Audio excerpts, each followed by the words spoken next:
Bon matin. Yo, c'est Mounir. Je pense que je vais low-key juste écrire au ministère de la Culture sur Twitter. Je vais dire, yo, est-ce qu'on peut set up un meeting? Allô, moi, c'est Daphné. Ouais, mais elle m'oblige à regarder un film d'une heure sur un ours. Puis là, j'étais comme vraiment frustrée. Puis j'ai dit, moi, je regarde pas ce film-là. C'est Café Snake. Bon matin. Bon matin.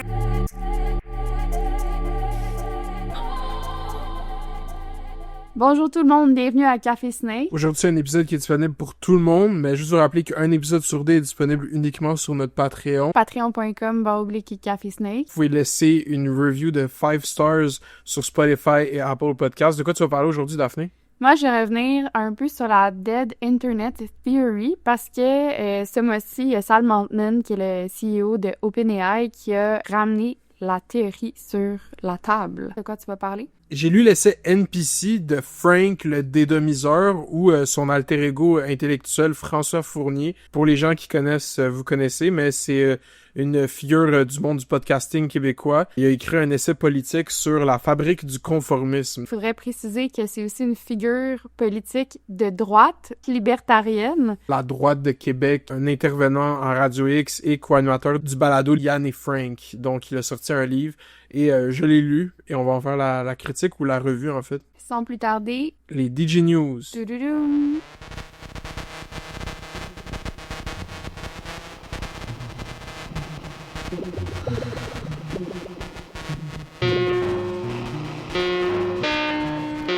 On a déjà eu des affaires avec ce policier-là. C'est-à-dire qu'on connaissait déjà le policier. Ah oui? Oui, on a déjà eu des affaires. Moi, j'ai déjà eu affaire à ce policier. J'ai eu une contravention. Et lui aussi a une contravention. Et lui aussi, à cause de ce policier, à chaque fois, il nous faisait des discours haineux. En ce moment, j'ai de la rage envers les policiers qui ont fait ça. Voilà, je suis en colère, je trouve que c'est injuste ce qui s'est passé. Last line until the club dies. One last until the sun rises. White wine, pour the sunglasses. Couple white brides and what we all have. Journaliste de cesser de semer la haine. Exactement. Si vous ouvrez la radio Cube, il n'y a que les musulmans arabes. C'est ça le problème. Living a lie. Living a lie. Chaque fois, on se dit c'est la dernière fois, mais c'est jamais la dernière. Non. Les circonstances changent à chaque fois. Quand j'entends André ou d'autres parler à travers leur expertise de centimètres, de mètres, d'un angle, ils ne parlent jamais d'un être humain, un enfant de 15 ans. Il y a un papa qui a perdu son bébé, c'est comme ça qu'il le nomme. Ready with me for church. Je fais mon everyday simple makeup look, Kerastase Glaze Drop. Your countries are going to hell. Écoute, si Caitlyn Jenner l'a fait... Ahora no volvimos a ilusionar. Quiero ganar la tercera. Quiero ser campeón mundial. Donc, Hugo Décrypte débarque au Québec. Hugo Travers, qui a fondé la chaîne YouTube Hugo Décrypte, qui est devenu un full-blown média en France, qui fait des entrevues avec toutes les plus grosses figures politiques de France, qui a des postes de presse à l'Élysée, lance des branches locales de son média, qui garde le nom Hugo Décrypte d'ailleurs, mais qui va être à Marseille, Lyon et maintenant au Québec. Donc, il a fait l'annonce en grande pompe. Ils ont engagé des journalistes québécoises pour partir le penchant québécois du média.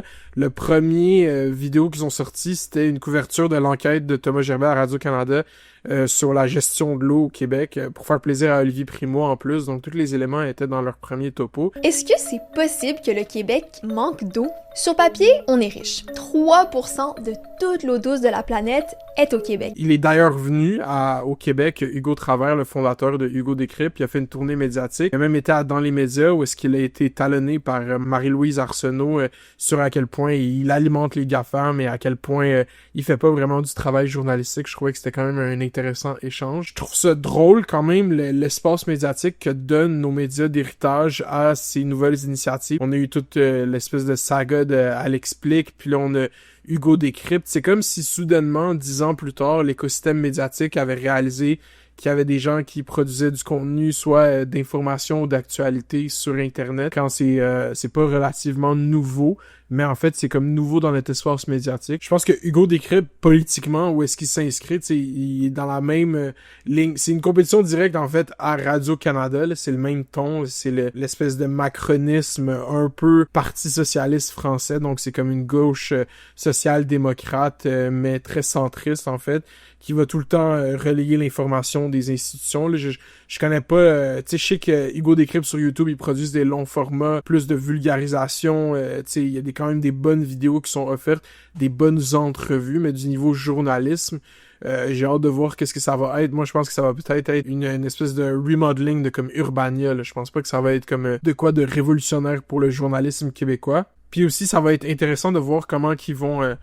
lui faire la place, en fait, à ces journalistes-là dans l'écosystème médiatique québécois. Est-ce qu'ils vont leur donner des passes de presse? Est-ce qu'ils vont les reconnaître? Est-ce qu'ils vont être capables d'aller à l'Assemblée nationale? Tu sais, déjà, ils génèrent beaucoup d'engagement sur leur compte Instagram et TikTok. Plus que, par exemple, mettons, autant, en fait, que Rad sur TikTok. Mais ce que je trouve intéressant, c'est que le média n'est pas banni sur Instagram, sur Meta. Tu sais, normalement, les médias d'information sont bannis au Canada.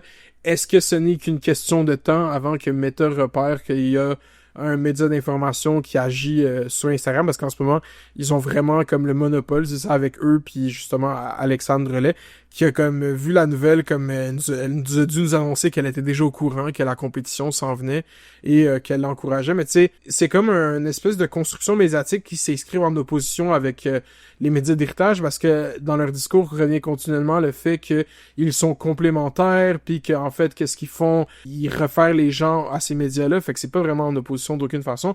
Puis je trouvais ça vraiment intéressant parce que la directrice de l'information de Radio-Canada était en entrevue à Pénélope vendredi parce qu'elle a annoncé sa retraite, puis on lui a posé la question, puis voici qu'est-ce qu'elle a répondu. Honnêtement, moi, je pense qu'il y a de la place pour tout le monde. Puis c'est comme si on cherche à opposer, puis je sais qu'Alex en a quitté et tout ça, mais moi, j'ai du respect pour... Puis Nicolas Femme, on a travaillé ensemble, qui travaillait à RAD. Moi, j'ai du respect pour toutes ces personnes-là qui font du contenu, du journalisme. Vous avez une confiance que la population est aussi bien informée à travers ces plateformes-là? Écoutez, on peut pas mettre tout le monde dans le même panier et j'irai pas là. Parce qu'il y a des gens qui sont extrêmement sérieux, il y en a d'autres qui sont un peu moins sérieux. Ce que je peux dire, c'est que si on veut faire de la vulgarisation de la nouvelle de la semaine, ben on peut le faire. Si on veut faire du journalisme et sortir de la nouvelle, et je suis pas en train de dire qu'ils ne font pas du journalisme, mais si on veut, quand même, c'est quoi le rôle majeur d'un service d'information? D'informer les citoyens, bien sûr, sur l'actualité du jour, en info en continu et tout ça. Mais c'est de faire du journalisme d'enquête, de faire du journalisme scientifique. C'est ça le rôle, d'abord et avant tout, d'un média. Et ça, sortir de la nouvelle, ben, tu peux pas vraiment être seul. Ça prend un encadrement. Puis elle voit vraiment, tu sais, c'est comme elle dit à mots couverts, mais comme ces gens-là, ils font pas vraiment du journalisme. Ces gens-là font de la vulgarisation. Puis je pense que ça dépend de la définition de journalisme, mais je suis d'accord, mettons, que quelqu'un comme Alexandre Relais fait vraiment de la vulgarisation au mieux de ses capacités, puis c'est comme, genre, j'ai pas encore vu d'enquête soutenue, mais après, Hugo Décrypte font quand même plus de contenu. J'ai hâte de voir qu'est-ce qu'ils vont proposer, mais ils ont engagé comme des journalistes qui sortent des écoles de com. Pas comme si ils avaient fait une grosse repêchage, puis comme, finalement, Thomas Gerbet est rendu chez Hugo Décrypte, ou genre, Marie-Maude Denis, tu sais, comme des gens qui font du journalisme d'enquête. Fait que j'ai hâte de voir, en fait, comment ça va se développer, puis s'ils vont se faire bannir de Meta. Aujourd'hui, vous avez annoncé que le groupe Abatiello, ça veut dire Pizza Salvatore, Topla, Crèmerie chez Mamie, Jack Lecoq, vous avez ajouté une bannière. Bonjour, bienvenue chez Le Frier. Est-ce que je peux prendre votre commande? Oui, bonjour, je vais prendre... Guillaume a chié sur la culture québécoise et ça l'a fait un gros fret dans tout le Québec. Cette semaine aussi, on apprenait que le groupe Abatiello poursuivait son expansion en faisant l'acquisition de la chaîne de restaurants déjeuner Le Frier, qui a quand même 47 établissements au Québec. Personnellement, c'est pas un restaurant que je connaissais vraiment bien avant d'y aller régulièrement avec la famille de Mounir. OK. Quand on va déjeuner à Laval, on va à Le Frier. Puis dès que j'ai entendu cette nouvelle-là, j'ai pensé que c'était peut-être une façon, mais ça, c'est moi qui deviens un petit peu complotiste, là, mais j'ai pensé que c'était peut-être une façon pour les Abatiello d'acquérir une forme d'organe médiatique. C'est quand même une famille qui est très, très fortement axée sur les communications, qui développe même une espèce d'écosystème médiatique alternatif. Tu sais, ils sont très présents sur TikTok, ils se mettent beaucoup en scène. Puis ça vient aussi avec un discours politique. Tu sais, ils expriment des points de vue politiques sur ces canaux-là. Puis moi, j'ai pensé au menu de Lefrier, parce que c'est un menu qui est vraiment particulier. Souvent des noms qui sont collés sur l'actualité québécoise. Puis des fois, j'avais quand même un malaise par rapport à comment les items sur le menu étaient nommés. Puis je suis tombée sur un article dans Le Devoir, publié le 23 septembre, donc qui fait justement mention des menus dans cette décision-là d'acquisition.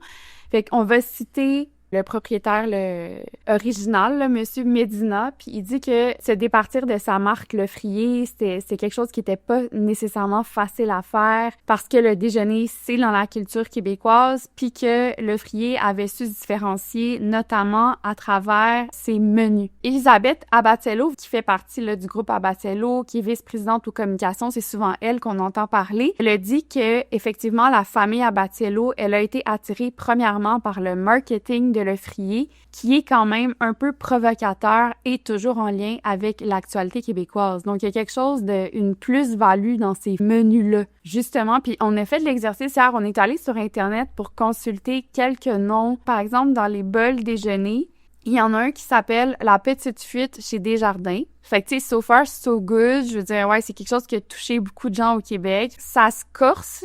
Il y a un bol déjeuner qui s'appelle « Un tour en Bixi à -20 ». Moi, la façon que je le lisais, c'est vraiment une flèche à peut-être l'administration de Valérie Plante. Tu sais, il y a beaucoup de chialage là-dessus en ligne. On va rire des gens qui actually font du vélo à -20 pendant l'hiver. Après ça, ça se poursuit. Le 93% de tarifs sur les tomates. J'étais pas au courant là, du tarif sur les tomates. Je suis pas certaine d'où ça vient. Puis il y a un autre bol déjeuner qui s'appelle BBD.D en feu. Il a fallu que je google BBD.D. J'ai découvert que c'était en fait l'action de Bombardier. Fait que c'est la façon de la noter en bourse. Si, mettons, le groupe Abatiello a des parts dans Bombardier, ben why not? Pourquoi pas utiliser ça? Justement, c'est comme un journal. Le menu devient comme un vecteur de propagande pour nous encourager à acheter des actions Bombardier. Dans la catégorie des sandwichs Smash Burger, il y a un sandwich qui s'appelle « Tout va bien » à la SAAQ, à la SAC. Puis un autre qui s'appelle « L'hypersensibilité politique ». Même les mac and cheese. Il y a le mac and cheese, le Mac, pas une autre grève, s'il vous plaît. Fait que, tu sais, il n'y a pas de solidarité pour les grévistes. Le Mac, pas encore un déficit. Ou le Mac, l'influenceur mal compris. Tu sais, fait que là, il y a comme des stéréotypes sur les influenceurs qui sont reconduit. Le Mac et boy, le taux de change fait mal. Fait que c'est aussi, tu sais, toutes les thèses de l'entrepreneuriat, tu sais, les gens qui sont directement touchés par ce genre d'affaires-là, ou même un pudding au chômeur qui s'appelle le guide du chômeur 2.0. Tu sais, peut-être que je read too much into it, mais je trouvais qu'il y avait en filigrane un discours politique avec des valeurs quand même assez... Ben, je pense que si tu mélanges avec tout ça le fait qu'il y a beaucoup de références au sport, aux Canadiens de Montréal, ouais, moi je pense que le plus gros trait que tu peux tracer, c'est que tout ça a été conçu par un homme, sûrement, genre. Je sais pas, mais ce que je trouve vraiment intéressant là-dedans, c'est qu'on parle souvent des Abatiello comme des entrepreneurs québécois, puis on parle aussi de tous les restaurants qui possèdent désormais. Top là, crèmerie chez Mamie, Jack Lecoq, etc. Ouais, mais je pense qu'on devrait aussi les envisager de plus en plus comme des entrepreneurs, oui, dans la restauration, mais de voir qu'il y a une volonté d'entrepreneuriat même médiatique. Tu sais, ils veulent s'inscrire médiatiquement, ils veulent porter des discours. On devrait vraiment commencer à les envisager plus comme une entreprise familiale médiatique. Ben c'est parce que c'est à ça qu'est dû toute leur croissance, tu sais, c'est parce qu'ils ont commencé à poster sur TikTok early, c'est parce qu'ils ont commencé à investir dans des pubs pas chères, dans des podcasts émergents qui sont devenus des grosses podcasts. Moi, j'ai découvert c'était quoi Pizza Salvatore à cause que c'était les premiers annonceurs du podcast Prends un break qui étaient à ses débuts, qui étaient en pleine croissance. Fait que, tu sais, elle va faire des keynotes là, devant des chambres de commerce puis d'autres entrepreneurs. Elle parle juste de sa stratégie réseaux sociaux. Tu sais, il va diffuser des discours. Le menu de Lefrier, c'est aussi un média. Fait que c'est quoi tes prédictions du thème de menu post-Abatiello C'est genre le woke qui ferme pas sa gueule. C'est genre un œuf bénédictine. Donc, mon prochain sujet, c'est aux États-Unis. C'est en Arabie Saoudite, en fait, mais ça implique des Américains. Il y avait le Riyadh Comedy Festival Riyadh, qui est une ville en Arabie Saoudite, qui essaye de plus en plus de s'inscrire dans la pop culture mondiale, en fait. L'Arabie Saoudite en général, mais principalement Riyadh, qui organise des festivals, des combats de boxe, des combats de MMA. Et là, c'est dans l'actualité parce que c'est devenu une espèce de fait de nouvelles pour les humoristes de dire dans leur podcast qu'ils ont refusé des extrêmement bons cachets pour aller performer à ce festival d'humour. Au festival, il y avait des gens comme Kevin Hart, Bill Burr, Aziz Ansari, Whitney Cummings, tous des comme A-list humoristes américains qui étaient tous là. Et l'humoriste américain Shane Gillis est allé sur sa podcast pour dire qu'il avait refusé. Et quand il a refusé, il dit qu'on lui a doublé l'offre. Ça a été reçu avec beaucoup de félicitations de la part de sa communauté, mais aussi des internautes en général. Mais je trouvais ça intéressant comment le discours était recadré, parce que, tu sais, Shane Gillis, dans sa podcast, lui dit que qu'est-ce qui justifie qu'il veut pas aller en Arabie Saoudite, c'est que c'est eux qui ont fait le 11 septembre. Everyone's like, yeah, you should do it. Everyone's doing it. It's like, for Saudis? Weren't those the 9/11 guys? They're asking me to go to the Middle East soon. What? What? Where? Why? Saudi Arabia and UAE or Dubai. Dubai? I think I'm gonna pass. Yeah. I mean, how do you even promote that? You know, like, from the folks that brought you 9/11. Shane Gillis, c'est pas nécessairement l'humoriste le plus à droite dans les podcasts bros. Certains le qualifieraient même de comme liberal. Mais quand même, il est très bon ami avec Joe Rogan. Il a quand même surfé beaucoup sur le mouvement des humoristes qui se veulent commentateur politique, tu sais, comme il est allé beaucoup... mais lui, il s'est jamais vraiment mis les deux mains là-dedans, juste tout le temps en faisant des blagues, comparé à d'autres mondes comme justement Andrew Schultz ou Joe Rogan. Je trouve ça intéressant de voir comment l'Arabie Saoudite se positionne dans la pop culture américaine, parce que je trouve que c'est de plus en plus omniprésent, tu sais. Je pense qu'ils ont une différente stratégie que, mettons, le Qatar, par exemple, qui a comme acquéri le Paris Saint-Germain, qui est full actif en immobilier en Europe. Ils détiennent plein de propriétés, plein de stades, tu sais, comme ils sont vraiment, le Qatar est plus dans l'affichage, dans le brand awareness. Puis l'Arabie Saoudite sont dans de quoi, d'un peu plus, ce qu'ils veulent mobiliser comme le tourisme, puis ils veulent créer des événements, puis se créer une présence en Amérique du Nord particulièrement. Puis je trouvais qu'il y avait une image qui était tellement forte parce que, tu sais, là, avec le sport, eux, c'est comme ça qu'ils voient vraiment pouvoir augmenter leur soft power. Tu sais, ils l'ont fait déjà en signant Karim Benzema, Cristiano Ronaldo, des immenses contrats pour aller jouer dans leur ligue de soccer. Ils l'ont fait aussi avec leur ligue de golf, Live Golfing, où est-ce qu'ils offraient des cachets puis des conditions de travail vraiment incroyables aux golfeurs, qu'il y en a beaucoup qui ont quitté la PGA et ça a créé beaucoup de controverses. Et là, ils l'ont fait avec le flag football. Ils essaient de partir une ligue de flag football, puis ils ont annoncé ça en direct d'une broadcast d'une partie de football, la NFL, où est-ce que Tom Brady, qui est rendu à la retraite, qui est annonceur, a annoncé qu'il allait se joindre à une équipe dans cette ligue de flag football. Puis la frame était vraiment drôle parce que dans la caméra, tu voyais Tom Brady, puis à côté, tu voyais l'autorité générale en divertissement de l'Arabie Saoudite, qui s'appelle Turki Al-Sheikh, I guess. Puis il est là avec son habit traditionnel saoudien, mais avec des lunettes de soleil Ray-Ban, puis il dit pas un mot. Mais tu vois qu'il a demandé à être là, puis Tom Brady tout le temps comme yeah, because puis il y a comme une espèce de awkwardness qui est tellement palpable. So I'm very excited to announce that I'm coming out of retirement and teaming up with His Excellency Turki Al-Sheikh, Fanatics, OBB Media, and my friends at Fox Sports to launch the Fanatics Flag Football Classic. Même dans les commentaires, les gens sont comme yo, on comprend que les Saoudiens ont beaucoup d'argent, mais c'est donc bien weird que genre ces gars-là sont tout le temps là puis ils disent pas un crise de mots. Puis en fait, pourquoi l'Arabie Saoudite puis tous ces pays en fait de la péninsule arabe, les Émirats arabes unis, le Koweït, le Qatar, pourquoi tous ces pays veulent devenir des forces du tourisme? C'est parce que selon plusieurs, il y aurait remarqué qu'un jour ou l'autre, on va avoir moins de dépendance aux énergies fossiles, on va soit crack comment faire de l'énergie beaucoup moins chère et beaucoup moins polluante, ou on va vraiment continuer la transition qui est entamée vers comme l'électricité. Donc ils veulent capitaliser avec tout l'argent qu'ils ont en ce moment pour investir dans du tourisme, créer capital culturel autour du pays, comme l'Arabie Saoudite, il y a plein de lieux historiques. Ouais, ils veulent développer le tourisme religieux notamment, mais ça fait partie d'un plan Vision 2030, je pense. C'est ça, le tourisme religieux est déjà excessivement développé, là. Dans l'Arabie Saoudite, c'est là-bas qu'il y a la Mecque, là, mais tu sais... Ils essayent de développer encore plus, tu sais, dans ce plan-là pour diversifier l'économie, conserver finalement un pouvoir géopolitique. J'ai vu aussi que l'Arabie Saoudite, c'est un des plus gros investisseurs dans toutes les startups technologiques, en particulier tout ce qui a rapport avec l'intelligence artificielle. Fait que tu sais, là, il y a quand même pas mal de monde qui, depuis plusieurs années, mois, puis là, récemment, les discours s'intensifient, mais qui parlent d'une potentielle bulle technologique qui va éclater, parce que là, c'est comme si on investissait des milliards de dollars dans ces compagnies-là comme OpenAI, mais les retours sont pas nécessairement si spectaculaires. Ça consomme énormément de ressources, d'énergie, fait que ça prend toujours plus d'argent pour faire fonctionner ces centres-là. J'ai lu un bon article, en fait, je vais vous mettre 2 articles que j'ai lus dans les notes, notamment un qui été publié dans The Nation, qui parle des liens entre l'Arabie Saoudite et Elon Musk, tout particulièrement. Eux ont investi dans Twitter, là, comme eux, c'est des bons actionnaires de Twitter maintenant. Exact, des gros actionnaires de Twitter. Et c'est ça, il paraît que les liens entre Silicon Valley puis l'Arabie Saoudite, ça se serait renforcé sous l'égide du prince héritier Mohammed Ben Salman. À la base, même, je pense, tu sais, avant que ça soit Elon qui possède Twitter.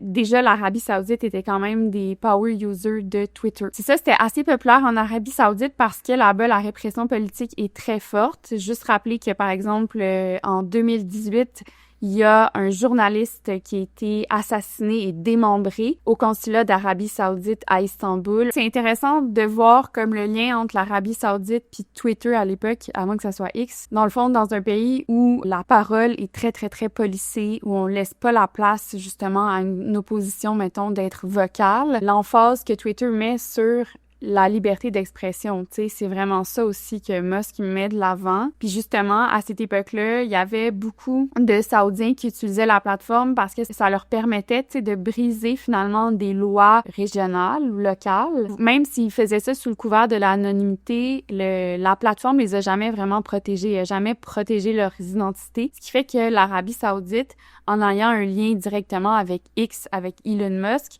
a la potentialité d'aller justement investiguer, traquer ces citoyens qui brisent des lois. Justement, quand Musk avait fait l'achat de Twitter, il y avait eu le Washington Post qui avait dit que les investisseurs qui apparemment investissaient plus de 250 millions de dollars dans la compagnie, donc ce qui inclut justement le régime saoudien, allaient recevoir un plus grand accès à l'information de la compagnie ou tout ça. Mais c'est cette information-là ou cet accès-là, ça n'a jamais été vraiment précisé c'était quoi. Mais on peut se dire que si, mettons, Musk, la santé de ses compagnies, de ses multiples compagnies dépendent de l'Arabie Saoudite, clairement qu'il peut être un petit peu de connivence avec ce régime-là. Fait que c'est ça, le gouvernement, il investit des larges sommes dans XAI, puis là, maintenant, c'est rendu une seule et même compagnie, puis on se dit, si la bulle éclate, peut-être qu'eux, non seulement ils vont écoper, mais aussi ils sont comme un petit peu les artisans de cette bulle-là. Ça me fait penser à quelque chose d'autre, en fait, que j'ai trouvé intéressant, que tu m'as envoyé hier, là, c'était un clip sur Twitter de Netanyahou qui parle des médias sociaux. He talked about the woke right, and he said, I call it the woke Reich. That's a brilliant observation. The woke Reich, because these people, they're not any different from the woke left. I mean, they're insane. They're Louise. But they're actually meeting on some of the things. And what we have to do is we have to secure that part of the base of our support in the United States. That is being challenged systematically. A lot of this is done with money. Money of NGOs, vast. Money of governments, vaster. Okay? We have to fight back. How do we fight back? We're going to have to use the tools of battle. The weapons change over time. And the most important ones are the social media. And the most important purchase that is going on right now is followers. TikTok. TikTok. Number one. And I hope it goes through because it can be consequential. And the other one, what's the other one that's most important? X. X. Exactly. Very good. And You know, so we have to talk to Elon. He's not an enemy. Ce que j'ai trouvé intéressant là-dedans, puis tu sais, ça, c'est pas nouveau, mais c'est de vraiment voir qui contrôle les médias sociaux. C'est vraiment devenu, tu sais, un enjeu géopolitique. Puis là, évidemment, ben, TikTok va se faire racheter en partie, là, en tout cas, du moins, le TikTok des États-Unis par des entreprises américaines. Puis on se dit potentiellement des entreprises avec un biais sioniste. C'est qui déjà qui disait là, pendant TikTok? C'était l'ancien secrétaire d'État Anthony Blinken. Oh, mais c'est juste quand il y avait eu le clip original qui était sorti de Anthony Blinken qui disait avec Mitt Romney. Which is some wonder why there was such overwhelming support for us to shut down potentially TikTok or other entities of that nature. If you look at the postings on TikTok and the number of mentions of Palestinians relative to other social media sites, it's overwhelmingly so among TikTok broadcast. So I'd note that's of real interest, and the president will get the chance to make action in that regard. Ben ces clips-là, ils restaient comme un peu obscurs, puis même si tu le bring-upais dans, mettons, à Radio-Canada ou peu importe à la radio, c'est comme moi, mais ils veulent fermer TikTok à cause d'Israël, on traitait limite d'antisémite. T'sais. Exact, ou de complotiste. Exact. Mais ça a été dit, genre, verbalement. Par le secrétaire d'État, tu sais. Puis, mais là, vraiment, Netanyahu qui est mask-off moment, là, tu sais, c'est genre, l'affaire la plus importante, c'est TikTok. Il a littéralement TikTok, puis après ça, il dit X, puis là, toi, hier, tu disais X, mais parce que c'est vraiment là où les politiciens s'expriment, ou c'est là où il y a le plus de nazis. C'était ça ton take, toi? Ben, mon take, il disait, parce que la question qui s'était faite poser, c'était sur des figures qui sont très populaires sur Twitter, justement, comme Candace Owens, Tucker Carlson. Il dit, le problème, c'est TikTok et Twitter X, parce que là-dessus, il y a beaucoup de discours, non seulement anti-sionistes, mais juste antisémites nazis, tu sais. Ils disent, on est proche de Elon, il faut travailler avec Elon, mais c'est ça le problème, c'est TikTok puis Twitter. OK, moi, j'ai une autre théorie à avancer. C'est que dans les deux cas, qu'on parle de TikTok ou de X, finalement, il y a quand même des intérêts qui sont en dehors de ceux des États-Unis, parce que Elon, c'est un petit peu un électron libre.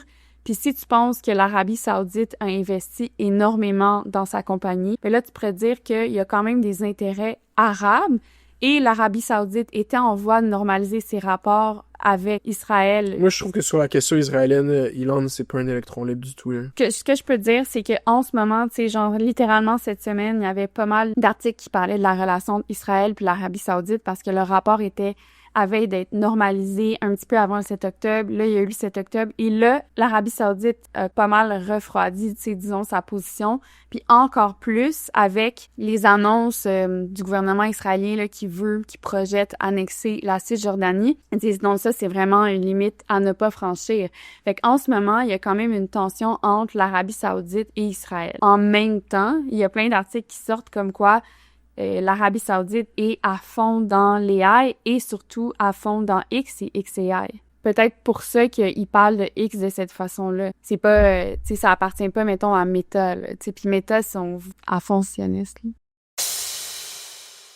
Prochain DigiNews, on apprenait cette semaine aussi qu'il y avait une nouvelle fonction qui était intégrée maintenant à ChatGPT, la fonction Pulse. Je pense que c'est important d'en parler d'un point de vue technologique, mais aussi du point de vue du branding. Là, tu sais, quand on parle de Pulse, moi j'entends directement le pouls, le battement du cœur, le cœur qui est dans notre espèce de symbolisme, le siège de l'amour, des émotions humaines.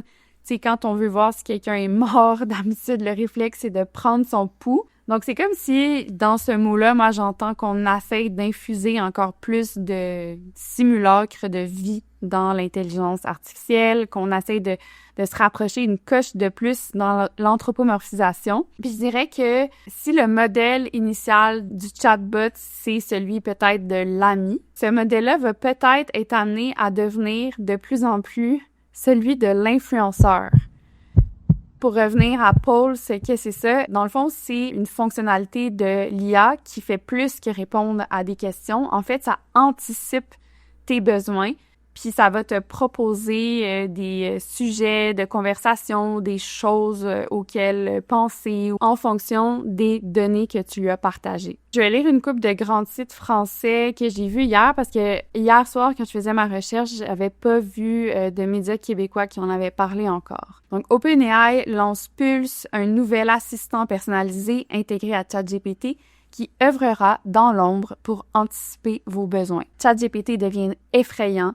Avec la nouvelle fonction Pulse, l'IA répond à des questions qu'on ne lui a pas encore posées. Donc, un flux qui va nous proposer du contenu en fonction, c'est ça, comme je disais, des données qu'il récolte sur nous, que ce soit les conversations, les questions qu'on lui a déjà posées. Et je pense qu'on peut aussi donner accès à nos courriels puis à notre Google Agenda. Puis, c'est comme s'il nous proposait d'emblée, de façon proactive, un peu des conversations où il va nous donner encore plus l'illusion du dialogue parce que proactivement, il va nous parler, il va pas attendre qu'on lui parle. Il va être comme, t'as oublié de répondre à ce courriel, t'as cette rencontre. C'est que ça donne vraiment l'illusion d'un back and forth. Je me disais juste que compte tenu qu'on développe déjà une relation parasociale avec l'IA, on a déjà parlé par exemple du subreddit, de tous ces gens qui tombent en amour ou qui développent des relations un petit peu amoureuses avec ChatGPT. Là, en fait, ce qui pourrait arriver aussi, c'est que non seulement il y a une relation parasociale qui est développée, mais si à travers Pulse, on nous sert des types de publicités, ils nous disent « Hey, t'as l'air fatigué, as-tu déjà pensé à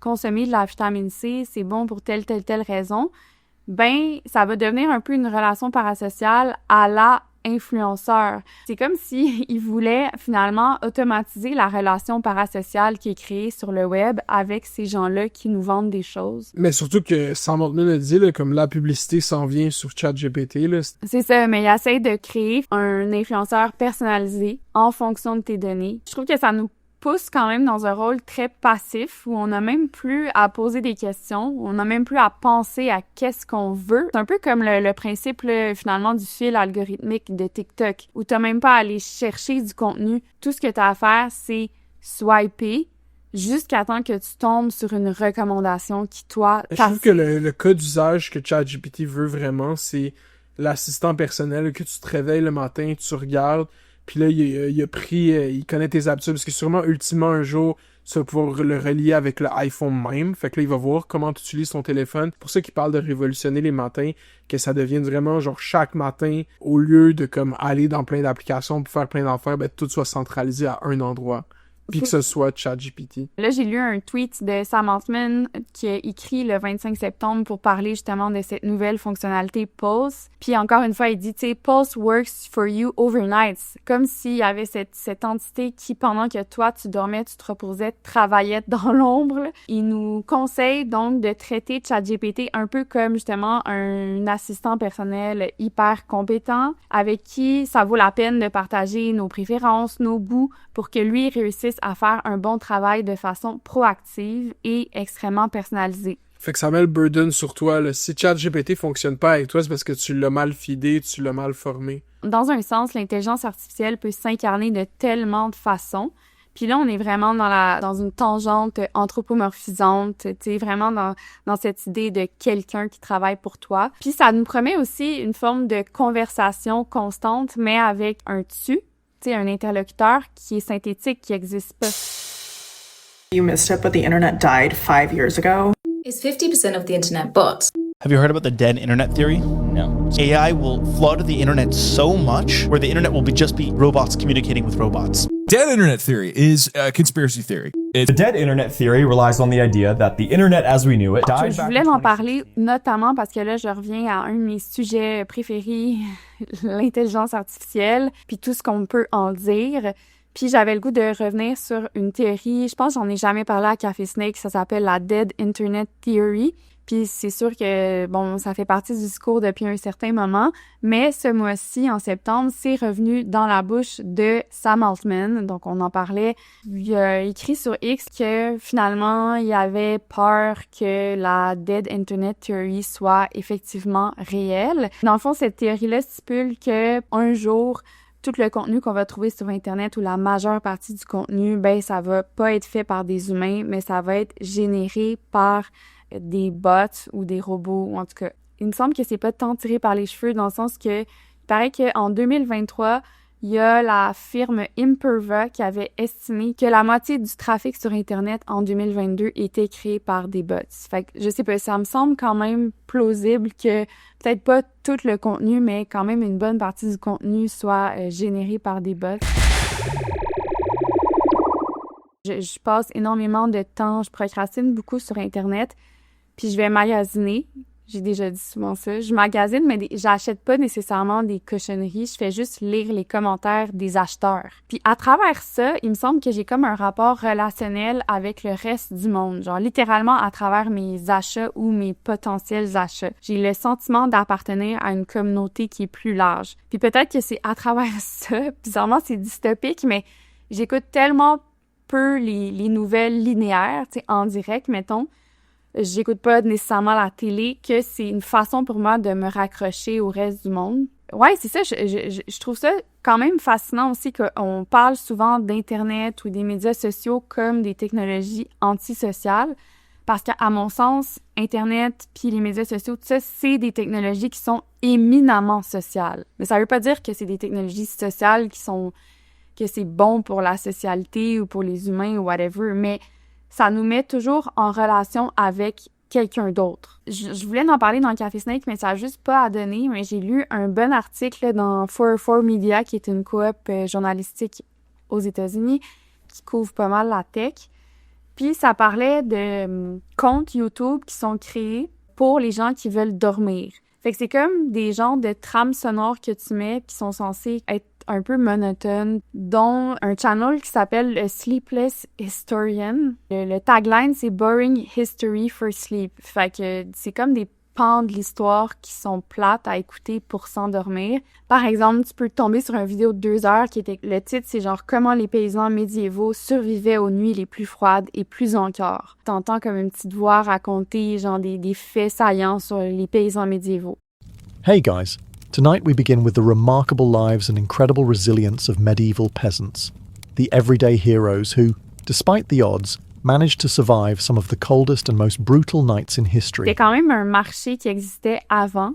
Moi, je le connais pas parce que je fais pas particulièrement d'insomnie, mais c'était fait par des vrais humains, puis là, c'est généré par l'IA, puis c'est une voix IA qui fait ça, puis c'est même des faits IA. C'est ça, moi, je lisais son article, j'étais intéressée, je trouvais ça genre quand même assez inédit que ça existe, ce type de vidéo-là. Puis j'étais allée consulter un de ses vidéos, puis tout de suite, j'étais allée voir les commentaires parce que comme je dis, je suis fan des commentaires. Puis là, je voyais plein de commentaires super touchants de gens partout dans le monde. Il est minuit en Inde, je suis anxieux. Je questionne tout dans ma vie en ce moment. Merci pour cette distraction. Bonne nuit à tous. Là, il y en avait un autre, c'était genre « Ah, j'adore être connecté à tout le monde dans la section des commentaires. Je pense à tout le monde en ce moment. Je vous souhaite tout ce que vous voulez. J'écoute depuis la Syrie. » J'en ai même lu un qui était vraiment plus deep, où là, c'était comme un père qui disait être addict au kratom, puis qui avait besoin d'aide parce qu'il était en désintox de kratom, puis il était plus capable de dormir. En lisant ces commentaires-là, j'étais touchée. J'étais genre « Wow, c'est ça l'humanité ». C'est ça souvent le feeling que j'ai quand je lis les commentaires en dessous de vidéos YouTube. Puis tout de suite après, je suis revenue à l'article de 404 Media, puis j'ai commencé à voir que finalement, tous ces commentaires-là étaient potentiellement des scams. Comme le journaliste le disait lui-même, finalement, tous ces commentaires-là étaient potentiellement écrits par des bots, que ça avait déjà été remarqué par plein de gens sur Reddit, que plusieurs commentaires étaient répliqués sous plusieurs vidéos, bref, que c'était potentiellement genre de la slop. Finalement, l'effet de communauté, l'effet de sentir que je fais partie de quelque chose de plus grand, c'était totalement un simulacre. Puis ça m'amène à que Altman a tweeté le 3 septembre, tu sais, qu'il avait jamais pris la Dead Internet Theory au sérieux, mais que maintenant, il avait l'impression que ça devenait quelque chose de réel. Ben, sur Twitter, en tout cas, c'est plus navigable. Exact. C'est pour ça que je préfère Twitter Québec, parce qu'il n'y a pas encore vraiment beaucoup de bots, là, à ce qui paraît, mais genre, sur, mettons, un gros tweet, justement, d'Elon, là, les premières réponses, là, ça va tout être des bots qui résument qu'est-ce qui est dit dans le tweet. Je me suis demandé, tu sais, pourquoi il avait tweeté ce genre de truc-là, étant donné qu'il était quand même en partie pas mal responsable de ça, tu sais, qui est derrière la technologie qu'on utilise pour spammer n'importe quoi, pour créer du AI slop. Puis j'ai continué à lire pas mal de ses tweets, disons. Il nous fait croire finalement que les bots, c'est des agents justement personnels tellement puissants qui ont cette possibilité-là de nous manipuler. Donc pour lui, le Dead Internet Theory, oui, ça veut dire un Internet qui est rempli de bots, mais un Internet dangereux parce qu'un Internet qui va nous manipuler de façon très effective. Pas dans l'espèce de pensée de comme un Internet qui est dead, qui est mort, c'est un Internet qui est rempli de marde, tu sais. Mais non, parce qu'après, c'est les bots sont créés par qui, sont alignés dans quelle direction, qui opposent, qui supportent, qui célèbre. Exactement. Puis là, si je vous lis comme par exemple des communications d'OpenAI que lui-même a retweeté, Sam Altman, au courant du mois. Le 17 septembre, il a retweet des communications de OpenAI qui parlaient d'une recherche qui avait été faite par OpenAI, la compagnie. Puis, il parle de comportements qu'auraient adopté certains de leurs modèles. Donc, ils appellent des frontier models. Ils emploient quand même... Moi, ça m'a intéressé parce qu'ils emploient une terminologie qui ressemble à frontier. On pense aux grands explorateurs. Cette idée de progrès linéaire où il faut toujours dépasser des frontières. Et là, ils disent qu'ils ont vu certains comportements qui pourraient nous faire peur ou qui pourraient causer certains désagréments, mais pour le moment, rien de sérieux. Et là, ils donnent un nom à ce comportement-là qu'ils ont vu certains modèles frontières adopter. Ils appellent ça « skimming ». Skimming, de la façon qu'ils définissent ce mot-là, ils disent que c'est lorsqu'une IA se comporte d'une certaine manière en apparence, tout en cachant ses véritables objectifs. C'est une intention de donner une volonté à tes modèles, comme s'il y avait une volonté propre, une conscience propre. Parce que skimming, en français, ça veut littéralement dire comploter, conspirer ou organiser un complot, manigancer. Ça suppose une conscience, une volonté, qui, pour le moment, est l'attribut des êtres humains, des êtres vivants, et pas des intelligences artificielles. Nous avons étudié et atténué ces problèmes et apporté des améliorations significatives à GPT-5 par rapport au modèle précédent. Donc là, on devrait se sentir comme « OK, oh my God », non seulement les robots peuvent comploter derrière notre dos, mais grâce à OpenAI, ils ont atténué ce problème-là. Là, il continue. À mesure que les IA se chargent de tâches plus complexes et à long terme ayant un impact sur le monde réel, le potentiel de complot, donc de skimming, de complot qui serait nuisible, va augmenter et finalement, nos mesures de protection puis nos tests devront évoluer en conséquence. Ils disent même, en général, plus un modèle va être puissant, plus il va être intelligent, plus il va avoir le potentiel de cacher ses véritables intentions. Ils vont affirmer que le cœur dorénavant de la recherche anti-skimming, donc anti-complot qu'ils vont devoir faire, va consister à vraiment mieux comprendre le raisonnement derrière le comportement d'un modèle. Vraiment comme si on étudiait le cerveau humain. Puis là, ensuite, ils vont dire, on explore aussi des moyens de sensibiliser, de collaborer avec d'autres entreprises de l'IA parce que c'est super important, c'est les robots qui deviennent complotistes. On a tellement le cœur sur la main qu'on veut encourager la transparence des recherches en IA à l'échelle de l'industrie. Quand Sam Altman tweet sur des choses puis veut nous inquiéter, il y a toujours anguille sur roche, c'est-à-dire que la peur qu'il veut faire naître en nous va toujours être instrumentalisée à des fins de financement. On veut lever des capitaux. Quand on pense à, OK, Dead Internet Theory, pourquoi il veut nous faire peur? Comment il fait pour faire de l'argent avec ça? Lui, la peur qu'il veut nous instiller, c'est que la plupart du web va être contrôlé finalement par des robots. Plus ces robots-là sont intelligents, mais plus ils ont tendance à comploter dans notre dos. Et donc, qu'est-ce que ça veut dire?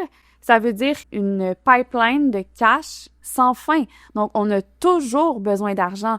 Même si on arrive à créer le plus grand modèle de langage, le plus puissant, le plus raffiné, le plus intelligent, entre guillemets, on va avoir encore besoin d'investissement, on va avoir encore besoin d'argent parce qu'il faut développer des techniques sophistiquées pour pouvoir le contrôler ou pour pouvoir l'aligner. L'alignement, c'est un terme qu'on emploie beaucoup dans le lingo de l'intelligence artificielle parce qu'il est question de dire qu'on veut aligner les modèles avec nos valeurs, mais là, il faut se demander, mais quelles valeurs? Comme si le genre humain avait uniformément les mêmes valeurs. Il construit la menace des intelligences artificielles complotistes intelligentes pour construire aussi cette nécessité-là de les contrôler. Comment les contrôler? Il faut faire plus de recherches, il faut injecter plus d'argent. J'ai lu un article dans El País, qui est un grand quotidien en Espagne, qui est aussi disponible traduit en anglais.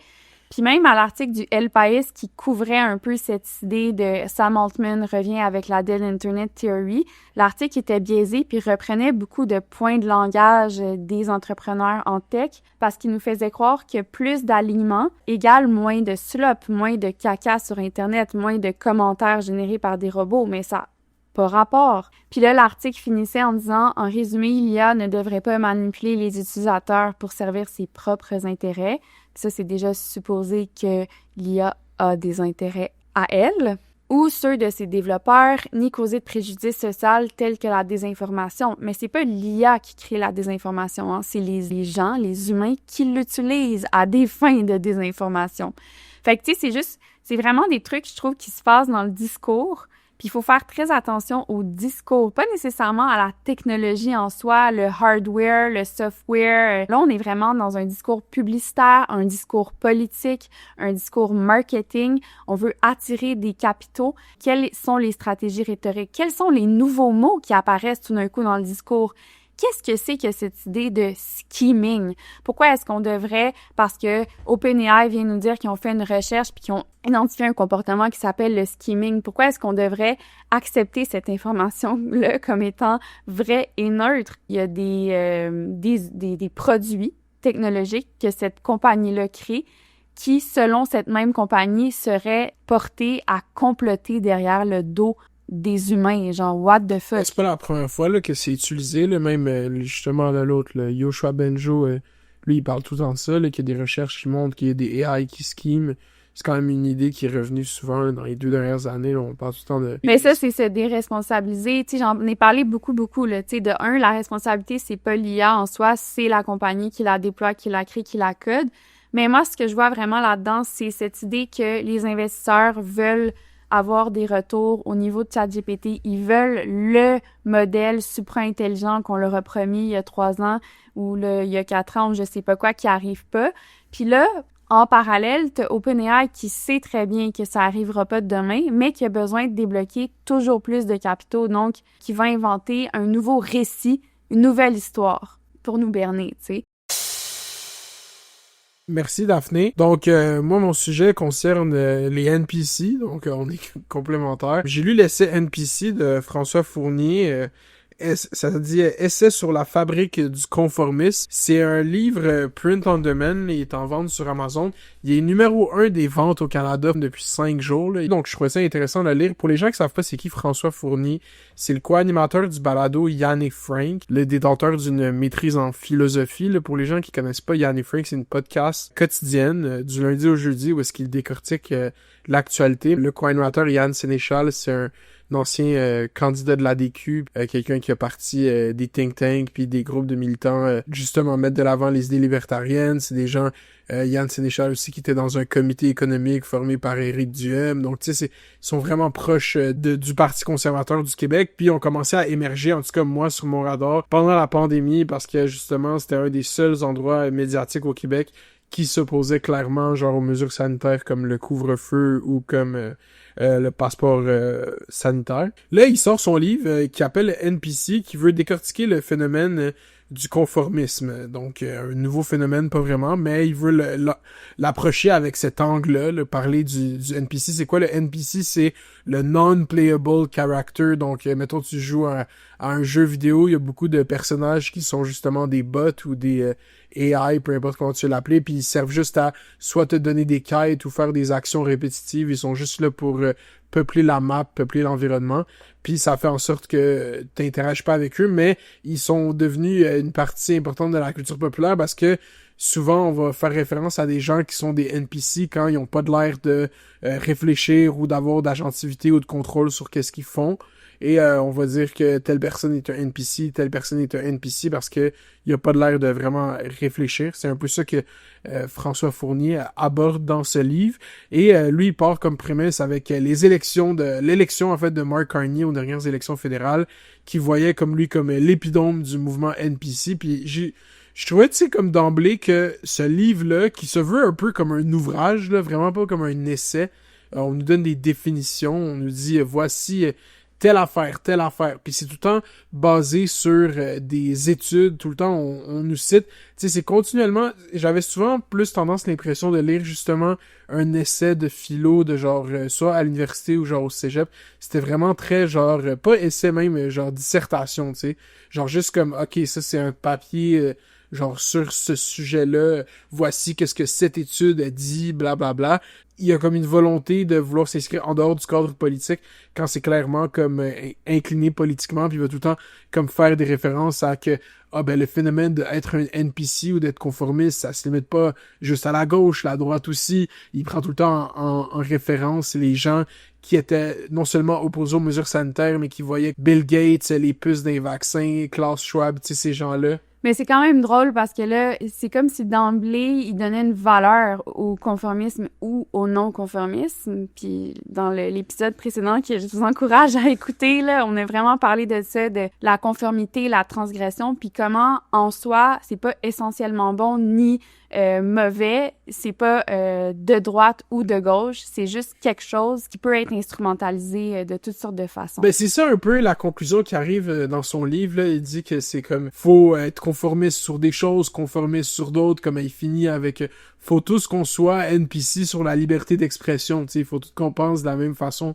sans se poser de questions un peu, tu sais, il dit comme un peu en blague. Juste commencer, tu sais, le livre, ça commence, ça dit que ça a été corrigé par Monsieur Grok et Madame ChatGPT, là, c'est ça qui est écrit dans les crédits, dans la correction. Je dirais correction, mais peut-être aussi reformulation, là. Des fois, j'avais l'impression de lire de genre, résume-moi ce paragraphe à ChatGPT. Je dis pas que je sens... Des fois, j'ai l'impression que je sentais quand c'était lui qui écrivait, puis des fois, je sentais quand ça avait été reformulé. Que ça, c'était quand même fâchant, des fois. C'était comme si je faisais vraiment une critique littéraire là, de ce livre-là. Je trouve que ce livre-là existe mal tout seul. Si t'as pas écouté Yann et Frank, comme j'écoute quand même, genre, peut-être 1 ou 2 fois par semaine, j'écoute leur show. Si je connaissais pas tout leur inside pis tout, ce livre ferait pas tant de sens que ça, parce qu'il revient tout le temps à les mêmes lieux communs de leur inside sur les phrases que lui qui qualifie d'NPC disent tout le temps de Carney il a un beau CV ou plein d'éléments comme ça que j'étais comme je suis familier avec leur sens de l'humour parce que j'ai déjà vu leur show, mais comme si tu tombais sur ce livre-là comme dans une librairie, il est pas en librairie mais comme si tu tombais dessus des fois t'es comme c'est qui ce personnage-là, ok, qu'est-ce qu'il veut dire, puis je trouve que justement on fait une définition du NPC, son rôle dans la culture web, tu sais lui l'attribut ce meme, le Wojak, le I support the current thing qu'on voit sur Twitter, tu sais, puis là je suis comme mais on n'explore pas plus comme le rôle de la culture web dans genre l'imaginaire ou dans la diffusion d'idéologie politique, genre comment ça interagit sur le web, ce concept de NPC, comment ça s'est développé, c'est quoi le rôle du web là-dedans. Mais le rage bait, le clickbait, tout ça, là. C'est ça, c'est juste comme, voici, c'est issu de la culture web, 4chan, Reddit, blablabla. Quand tu peux maximiser les réactions, c'est sûr que tu vas peut-être être non-conformiste. Et c'est ça, puis c'est comme ça revient avec cette idée-là qu'on a aussi beaucoup parlé dans Café Snake, le contrarian, que ce soit genre le keynote de Peter Thiel sur genre Be a Contrarian, ou justement le tweet de Sam Altman de genre penser par soi-même. Tu sais, c'est un peu ça comme la thèse de tout le livre. C'est genre, faut que les gens y pensent par eux-mêmes. Ce qui est intéressant avec ça, c'est que il s'est pas posé la question de où ça lui est venu ça, puis comment historiquement il est arrivé à penser à ça. Ben oui, en fait, c'est qu'il fait plein de chapitres. La psychologie du NPC, l'économie du NPC, la philosophie du conformisme, en fait. Fait que là, il fait l'histoire, puis là, il parle de la banalité du mal, puis toutes ces affaires-là, puis il va citer des vieux papiers, ok, voici qu'est-ce que tel chercheur a dit, il a fait une étude, parce qu'il a mis 10 personnes dans une pièce qui doivent pointer quelle tige est la plus longue, puis là, ils sont toutes contre une personne, puis là, à chaque chapitre, c'est comme une nouvelle étude, une nouvelle affaire, mais vraiment, c'est comme vraiment, c'est pour ça que ça ressemble plus à un ouvrage ou une volonté de faire un ouvrage, parce que c'est comme des résumés d'études sans arrêt. Puis là, à la fin du chapitre, il va faire, c'est comme quand Carney, on a dit qu'il avait un bon CV, hein.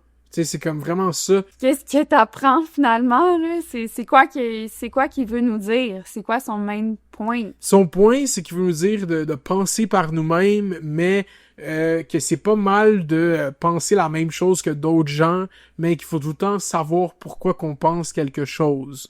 Fait que c'est faire usage de pensée critique. C'est comme la morale de l'histoire. Les bienfaits de comme l'individualité, l'individualisme, il faut qu'on pense par nous-mêmes. Puis je trouve que souvent Mais ça, tu sais que ça vient en partie, je pense que ce discours-là, il est influencé par la chrétienté évangélique, qui pousse un rapport individuel avec le sacré, avec la Bible, donc qui s'inscrit dans la foulée de l'individualisme occidental. C'est typique. C'est pas juste pense par toi-même, c'est lis le texte sacré par toi-même.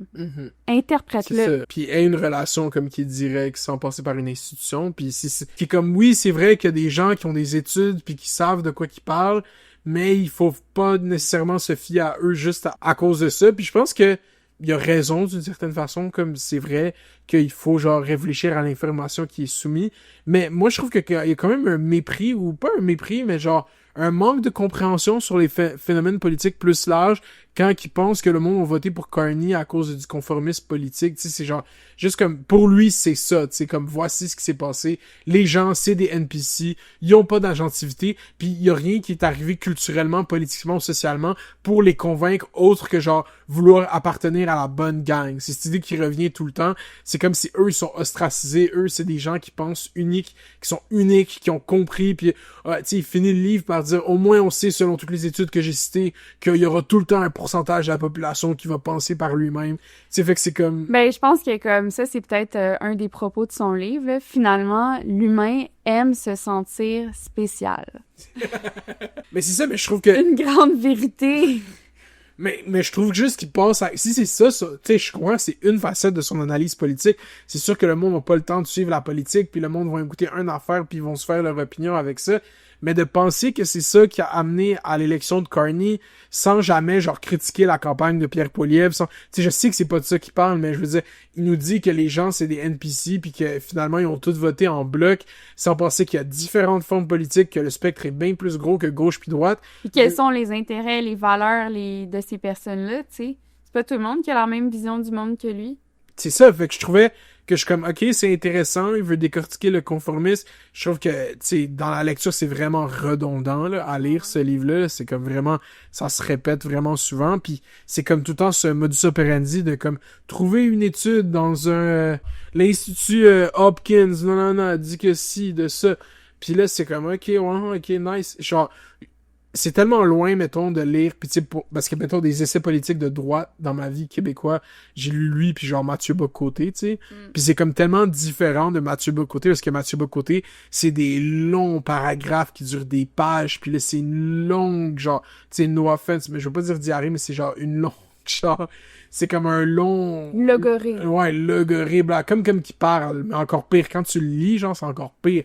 Puis là, il parle d'un phénomène d'actualité, puis là, il parle, puis là, il remonte dans l'histoire, puis là, nanana, puis en fait, Mathieu Bock-Côté, il raconte beaucoup plus une histoire que, genre, François Fournier. Je trouve ça intéressant aussi comment c'est reçu dans le milieu de comme la droite de Québec sur Twitter pis tout, il reçoit full d'engagement, tu sais, c'est ces gens-là qui l'achètent, le livre est numéro 1 des ventes, puis comme soudainement, c'est j'entendais la critique de Yann Sénéchal, pis il est comme ouais, c'est un travail intellectuel, on voit tu cites beaucoup d'études, t'as voulu faire une affaire, nanana, tu sais, il est comme on valorise en fait le travail intellectuel de Frank, qui est comme genre souvent on va ridiculiser comme n'importe quel autre travail intellectuel. Fait que ça, je trouve ça quand même intéressant. Puis moi, je voulais pas arriver avec la posture de faire « Ouais, le livre à Frank, c'est de l'estimement parce qu'on voit pas la solution aux enjeux de la société de la même façon. » Mais en même temps, genre, si je faisais juste une critique directe, c'est comme « Genre, qu'est-ce que tu veux me dire, genre, dans ce livre-là? » Au lieu de me citer des études, tu sais, comme, parce que faut que tu fasses le cas, au début, que le phénomène NPC joue un rôle vraiment important dans la société en ce moment. Il faut que tu le démontres au début du livre pour que je veuille lire le reste du livre. Puis je trouve que ce cas-là a jamais été fait comme sérieusement. Il y a jamais que j'ai fait comme « c'est vrai que le monde, il y a... Ok, je comprends la pandémie, là, ok, ouais. » Fait que dans le fond, t'aurais voulu quelqu'un d'un petit peu plus talentueux au niveau littéraire pour ça, for sure, te convaincre de ses idées de droite. Mais je veux dire, écrire un fucking full livre là-dessus de 200 pages. Tout le monde peut écrire des livres, là, quand tu t'auto-publies puis que tu utilises Grok puis ChatGPT, là, c'est pas même compliqué. En fait, j'ai justement, cette semaine, je disais qu'il y a beaucoup de gens qui cherchent à mettre ça sur leur LinkedIn, leur CV, sont des published authors.